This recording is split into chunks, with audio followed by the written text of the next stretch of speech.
Hi everyone, welcome to our YouTube channel. आज हम बात करेंगे यस बैंक को लेकर। आज यस बैंक ने इंडियन स्टॉक मार्केट में काफ़ी बड़ा धमाका करा है। यस बैंक काफ़ी समय से 13 रुपये के आसपास मूव कर रहा था। 13 रुपये के आसपास यस बैंक का प्राइस था, लेकिन आज यस बैंक ने काफ़ी टाइम बाद एक हाई पर गया है 15 रुपये 5 पैसे पे। यस बैंक ने आज सिंगल डे में ही अपने इन्वेस्टर्स को 9.5% से ज़्यादा का रिटर्न दिया है। ऐसा क्या हुआ यस बैंक को कि एकदम से यस बैंक ने तेज़ी आ गई है?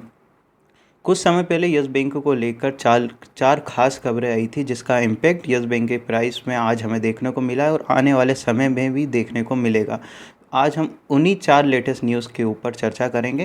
पहली लेटेस्ट न्यूज़ ये थी कि इंडिया के फाइनेंशियल मिनिस्टर निर्मला सीतारमण ने यस इंडियन बैंक्स के 83,000 करोड़ रुपए के बेड लोन्स या यूँ कहे एनपीए की रिकवरी की जिम्मेदारी बेड बैंक को दे दी थी। बेड बैंक एक गवर्निंग बॉडी है, या यूँ का एक बेड बैंक एक ऐसा इंस्टीट्यूट है या हम बेड बैंक को एक रिकवरी एजेंट बोल सकते हैं कि जितना भी पैसा अलग अलग बैंक द्वारा डुबाया जाता है या पैसा डूब जाता है, उसकी रिकवरी की जिम्मेदारी बेड बैंक की होती है।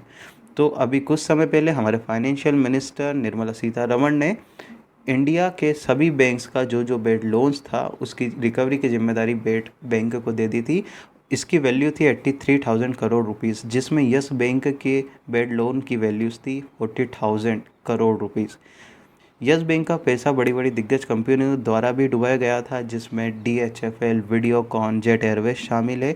यस बैंक को अभी भी वीडियोकॉन से 1700 करोड़ रुपए की रिकवरी करनी है। इस 1700 करोड़ रुपए और बाकी के 40,000 करोड़ रुपए के बेड लोन की रिकवरी की जिम्मेदारी इंडियन गवर्नमेंट ने बेड बैंक को दे दी है। कुछ समय में हमें देखने को मिलेगा कि 2 साल 4 साल के अंदर बेड बैंक द्वारा यस बैंक का सभी या ऑलमोस्ट 80 to 19% बेड लोन की रिकवरी की जाती है।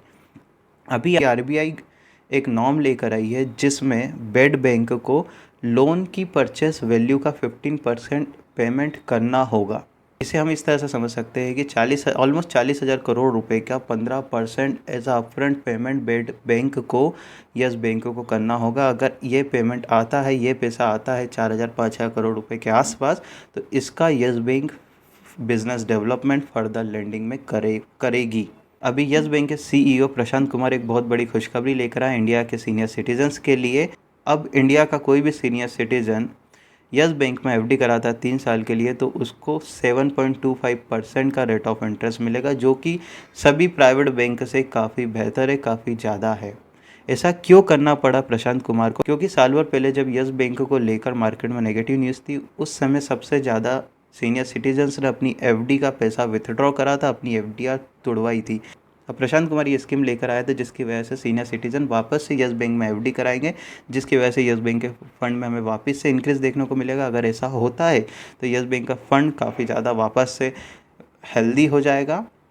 इसका पैसा yes bank further business development और लेंडिंग में कर पाएगा। अगर हम यस बैंक का पोर्टफोलियो देखें तो काफ़ी ज़्यादा डाइवर्सिफाइड है। Loan book, balance sheet, everything is fine.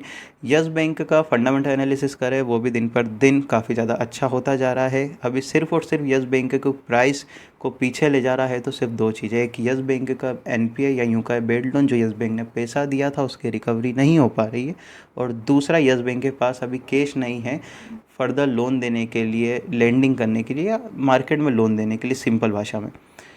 तो यस बैंक के जो बेड लोन्स है, NPA जो पैसा डूब चुका, उसकी जिम्मेदारी इंडियन गवर्नमेंट ने ले ली है, या यूँ कहे बेड बैंक ने ले ली है। जो भी यस बैंक का पैसा डूबा है पिछले कई सालों में, उसकी रिकवरी बेड बैंक करके देगा। जो सेकंड पॉइंट है, जिसमें यस बैंक के पास कोई कैश नहीं है फर्दर लेंडिंग के लिए, फर्दर लोन देने के लिए, तो उसकी जिम्मेदारी भी यस बैंक के बोर्ड ऑफ डायरेक्टर कर रहे हैं। इस 10 जून को यस बैंक के बोर्ड ऑफ डायरेक्टर ने एक मीटिंग ऑर्गेनाइज करी है, जिसमें निर्णय लिया जाएगा फंड रेजिंग को लेकर। अगर यस बैंक आने वाले समय में फंड रेज करता है तो यस बैंक के शेयर में एक और तेज़ी हमें देखने को मिल सकती है। चौथी न्यूज़ ये है कि मार्च 2021 से कई म्यूचुअल फंड कंपनी, कई इंडिया की दिग्गज म्यूचुअल फंड कंपनी जैसे Tata, Sundaram, ICICI prudential, Aditya BSL और भी कई दिग्गज म्यूचुअल फंड कंपनीज ने यस बैंक में इन्वेस्टमेंट करा है। म्यूचुअल फंड कंपनीज उन्हीं स्टॉक्स में पैसा लगाती है जहां पर उनको रेट ऑफ इंटरेस्ट ज़्यादा मिलता है, जहां पर उनका पैसा समय के साथ ग्रो करता है। अगर इंडिया की इन बड़ी-बड़ी दिग्गज कंपनियों ने यस बैंक में पैसा लगाया है, तो 199% यस बैंक के शेयर में हमें 2-4 महीने में तेज़ी देखने को मिलेगी। अगर वीडियो अच्छा लगा है तो आप लाइक कर सकते हैं, अगर आप चैनल पर नए हैं तो सब्सक्राइब कर सकते हैं।